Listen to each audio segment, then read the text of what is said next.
Okay guys, good morning. Pasabak na naman tayo, umaga-umaga pagpasok. Thank you for watching. OFW World Cup. Buhay abroad. Magkakarga tayo ng detergent box.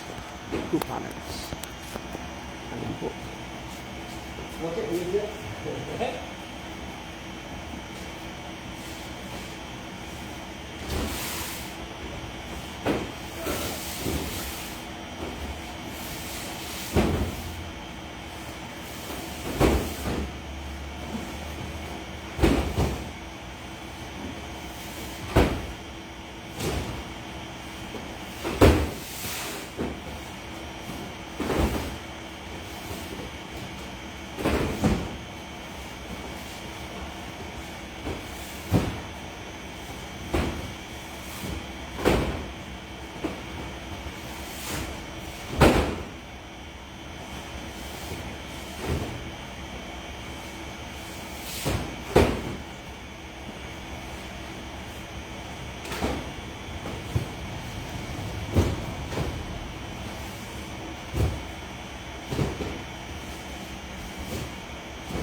Sir, taga sir, CDC. Oh, thank you. Copy. So, this is my boss. Kabait yung boss ko. Ito, nilagyan ko ng sticker. Kahapon. Meron pa natira. So, sabi sa akin ay copy ka muna. Okay. So, copy tayo.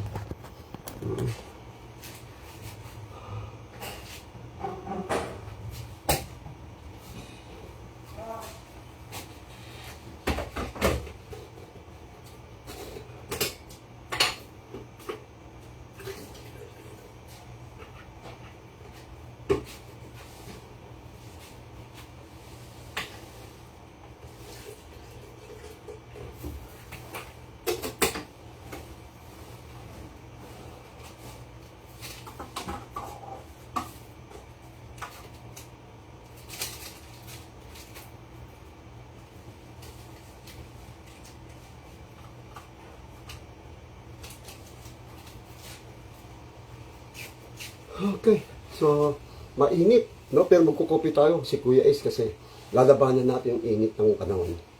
Kanina, maaga ako dumating. Isa yun sa mga natutunan ko bilang isang leader at the same time bilang isang servant. No? Isa sa mga quality or good character or maging hobby ng isang leader ay yung hindi na-delete hanggat maaari. Dito na. So, sa Medisita, isa sa mga karakter yung hanggat maaari hindi ka nalulong sa company, sa mga appointment, sa mga commitment mo. Ito man ay big deal or small deal or jamming, whatever. No? Basta't meron kang pinagsabihan o sinabihan ka o may appointment ka transaction, especially sa ministry. Hanggat maaari, maaari talaga. Lalo na ang ministry, ito ay galing sa Diyos. Mula sa Diyos at ang Diyos ang may-ari niya na pinagkatiwala sa atin. Hanggat maaari ay hindi tayo malamig. Para ay hindi rahas. Kung late man, huwag naman lagi. Pero at least hindi yung marunong mag-adjust. So, wasing sita kapatid, mga kababayan kong OFW, 9 o'clock bago sa magbukas. 8 o'clock pa lang o 8:10 andito na ako. So, nag-exercise ako sa mga kamay, sa ulo, sa paa, para preparasyon, warm up. At the same time, ito ay nag-show na rin ako. Exploration, devotion, to kanina nagpalabas ako ng perang natutupi, folding money. Inuutusan ko ang pera sa pamamagitan ng seta. Lagay ko ang pera sa palad. Mamaya panoorin po ninyo. No, okay, magkape muna ako.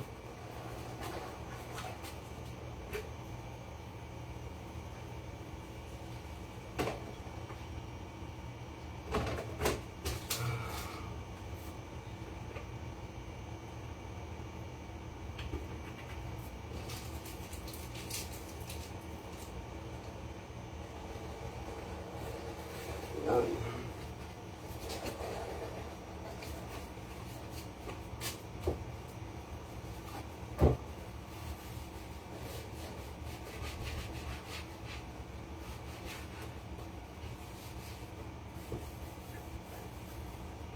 Inasa natin yung mga transit ng kape para at least nakita nila na tayong mga Pilipino ay hindi dugyot o malinis, maayos.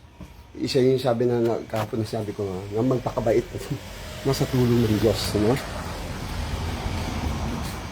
So, ito yung boss ko. And then, napakainit, no? So, samahan ko ng kape.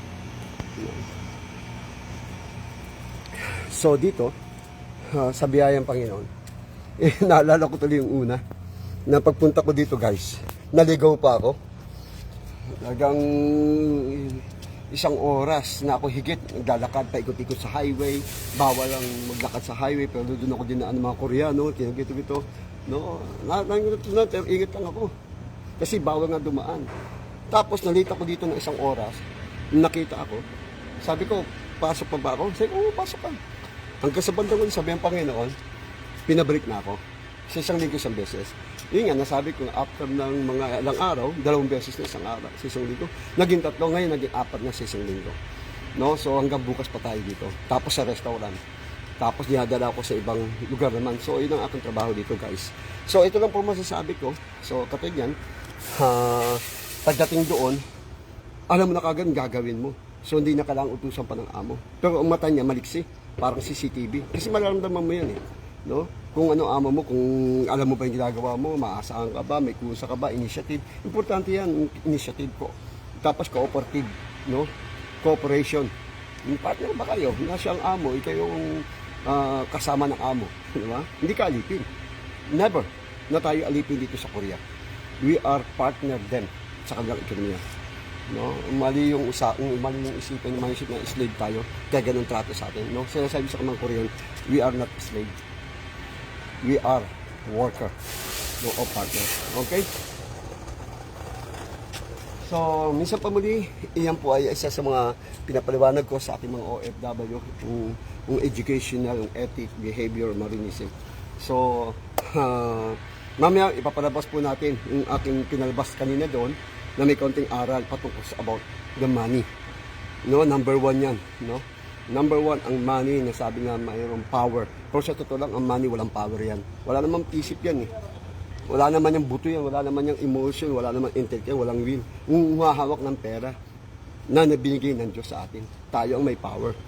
Pero ang money, sabi ng Proverbs, money is the answer of everything. But money cannot buy all.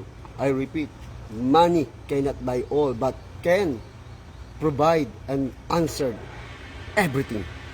Pero not all can buy. Bigyan ko example. Ano ba? Oh, money can buy bed. Nice bed, simple bed, but money cannot buy sleep. Di ba? Yung mga simple. Money can buy sex, but cannot buy love. Di ba? Oh, money can buy education, schooling, but cannot buy what?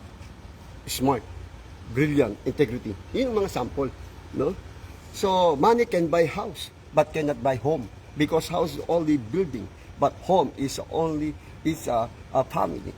Okay, so minsan pa muli, just only explanation about the money.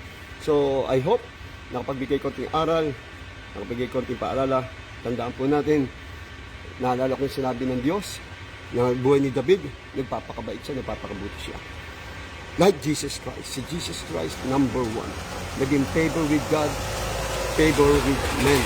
Pleasing to God and pleasing to men. No? So, maraming salamat. See you next time o online media broadcast music, Kakampi Online. Magandang umaga po, Ate Pe, ang aming station manager ng Kakampi Online Media Broadcast Ministry.